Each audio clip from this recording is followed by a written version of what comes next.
All right, folks, good morning. It's early. We're a little ahead of the game. I was asked to come out by my co-host from the radio show, The Common Sense Conservatives. So I've got another commitment, so I'm kind of kicking it off. Hopefully more folks get here a little bit later on.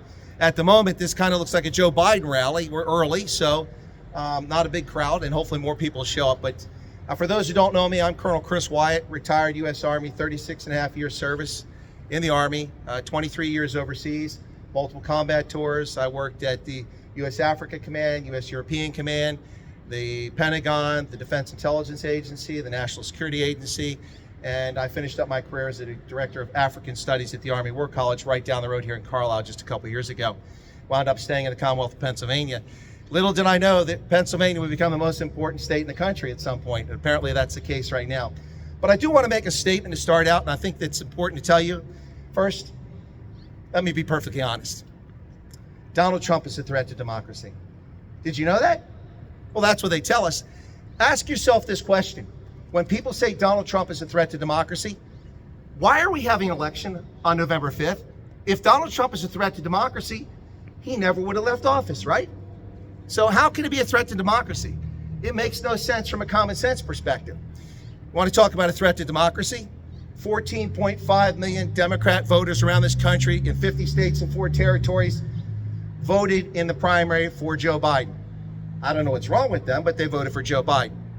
And then selected, but not elected, Kamala Harris is now the nominee for the Democratic Party. You want to talk about a threat to democracy? Now, first off, this isn't even a democracy. We don't have mob rule in this country. A democracy is everybody gets a say, everybody gets to vote. This is a representative republic, a constitutional republic. That seems to be lost by people. But the bottom line here is that threat to democracy, let's see. Afghanistan. We had achieved peace. The only troops in Afghanistan were trainers training the Afghan forces, and they presented a credible presence so that the Taliban wouldn't attack and destroy the country. So what do? Joe Biden sets up a 4 television event. We're going to leave on September 11th, and we saw what happened.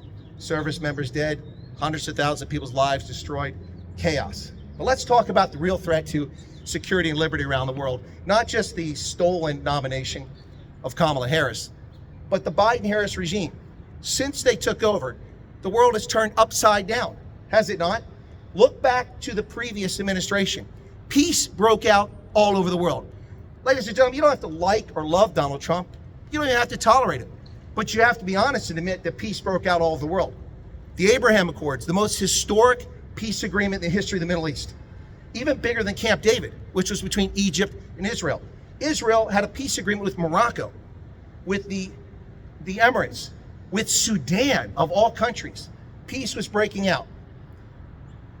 Donald Trump ended ISIS in 4 months. Barack Obama's horrific legacy of encouraging the Arab Spring through his foolish, naive foreign policy. And what do we get? 1 million dead people in the Middle East because of the stupidity of Barack Hussein Obama and his idiotic foreign policy. So what happens? The Abraham Accords come along, peace is there. What else we got on the table here? Well, 9 days after Joe Biden became president, a military in Myanmar overthrew a democratically elected but thoroughly corrupt government and took over the country. And since then, they've been committing genocide against the Rohingya. And what has the Biden-Harris regime had to say? Nothing. Not a word about Myanmar. So let's go on. 6 weeks after he took over as president, the Russians moved 70,000 troops to the border with Ukraine and Belarus. And what happened? Not a thing. Not a single thing. And then of course, we saw where Ukraine went after that. Ukraine, Niger, Mali, Burkina Faso, Mozambique, Sudan, Gaza, Israel, Ukraine, Myanmar. The world is on fire, and this is on Biden and Harris's watch. And Donald Trump is a threat to democracy. Donald Trump is a threat to peace. Listen, I don't know about the rest of you all, but I am paying attention. And whatever happens, whatever count comes out of the election on November 5th, one thing is very clear. In my life, and I'll be turning 60 in a few months on Christmas Day, but in my lifetime, I have never seen a Democratic candidate for president, and I voted every single election since I turned 18, most of them by federal absentee ballot because I was overseas. I have never seen a Democratic presidential candidate not endorsed by unions. The UAW, the United Mine Workers, nobody's endorsing her except the longshoremen. And when they actually talked to longshoremen in Dundalk, they went over to the Marine Terminal, the television crews, they want to say, who's supporting Kamala Harris? Not a single person said I'm voting for Kamala Harris. Black folks, white folks, Asian folks, Hispanic folks, none of them that were longshoremen. Unions are not supporting her.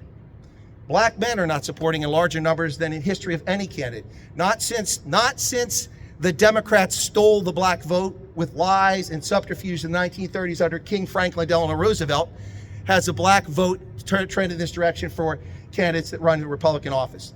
People forget that the Republican Party existed for one purpose, one singular purpose: abolition, the end of slavery. That's why the party was founded. And that's the party that ended slavery and brought us the 13th, the 14th, the 15th Amendment, and the Equal Protection Clause, the 14th Amendment, to treat all Americans equal. But you know what? We're not equal. Look at this regime in D.C. Kamala Harris is in favor of censorship.